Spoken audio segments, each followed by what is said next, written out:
سرکار خواجہ غریب نواز رضی اللہ تعالی عنہ کی بارگاہ میں خاص کر اس موقع پر اور بالعموم ہمیشہ اپنی محبتوں اور عقیدتوں کا خراج اور نذرانہ پیش کرنا یہ بر صغیر کے ہر مسلمان کی آبائی ذمہ داری ہے. آبائی ذمہ داری ہے، کئی نسلوں کی ذمہ داری ہے کہ ہم سرکار خواجہ کی بارگاہ میں بالخصوص اس موقع پر اپنی محبتوں کا نذرانہ اور عقیدتوں کا خراج پیش کریں. اور حقیقت یہ ہے دوستوں کہ جو کرم نوازی سرکار خواجہ کی بارگاہ سے ہم سارے بر صغیر کے مسلمانوں پر ہوئی ہے، ہم اس زبانی جمع خرچ کے ذریعے اس کا حق ادا نہیں کر سکتے. اس لیے کہ سرکار غریب نواز کے در سے مسلمانان بر صغیر کو وہ عظیم دولت ملی ہے کہ جس دولت کے نتیجے میں نسلیں جہنم میں جلنے اور کھپنے سے بچ گئی، اور جس نعمت کے صدقے نسلوں کو جنت میں آباد ہونے کا شرف حاصل ہوا. اور وہ عظیم دولت جس کی اس دنیا میں کوئی قیمت ہی نہیں ہے، اس دنیا میں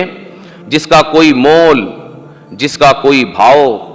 جس کی کوئی قیمت اور جس کا کوئی معاوضہ، عوض اور بدلہ نہیں ہو سکتا، وہ عظیم اور لافانی نعمت ایمان کی دولت اور ایمان کی نعمت ہے کہ اللہ تبارک و تعالی نے سرکار غریب نواز رضی اللہ تعالی عنہ وارضہ عنا کو ہماری ہدایت اور ہماری رہنمائی کے لیے آقا کریم صلی اللہ علیہ وآلہ وسلم کے صدقے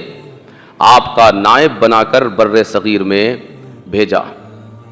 اور سرکار غریب نواز کے بر صغیر آنے سے پہلے خال خال کہیں کہیں اسلام کے چراغ اور دیے روشن تھے، مگر اسلام کی روشنی کا جو سیلاب آیا، اس سیلاب کی اگوائی کرنے والا امام جس کے پیچھے اس بر صغیر کی سرزمین پر اسلام کی روشنی کا تند و تیز سیلاب آیا، اس سیلاب کے امام کا نام سرکار سیدنا خواجہ غریب نواز رضی اللہ تعالی عنہ وارضہ عنا ہے. تو یہ اللہ تبارک و تعالی کا شکر،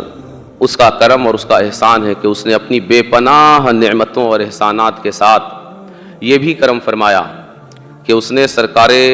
غریب نواز کے دامن کرم سے وابستگی عطا فرمائی، اس لیے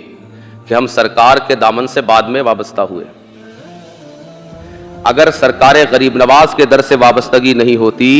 تو سرکار کے در سے وابستگی نہیں ہوتی.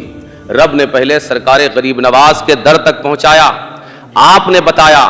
کہ پڑھو اور کہو اور ایمان لاؤ کہ اللہ کے علاوہ کوئی معبود نہیں، اور محمد صلی اللہ علیہ وآلہ وسلم اللہ کے آخری نبی اور آخری رسول ہیں. سرکار غریب نواز کی رہنمائی میں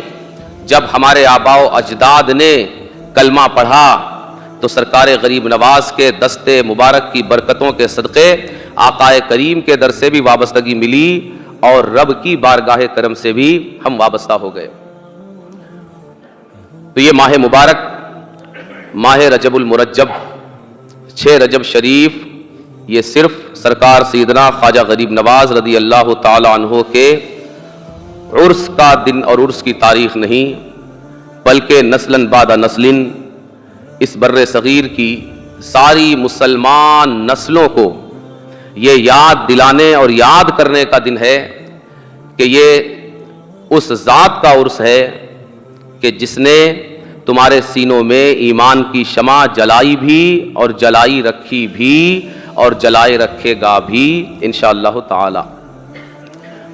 یہ کرم اور فیضان ہے سرکار سیدنا خواجہ غریب نواز رضی اللہ تعالیٰ عنہ کا.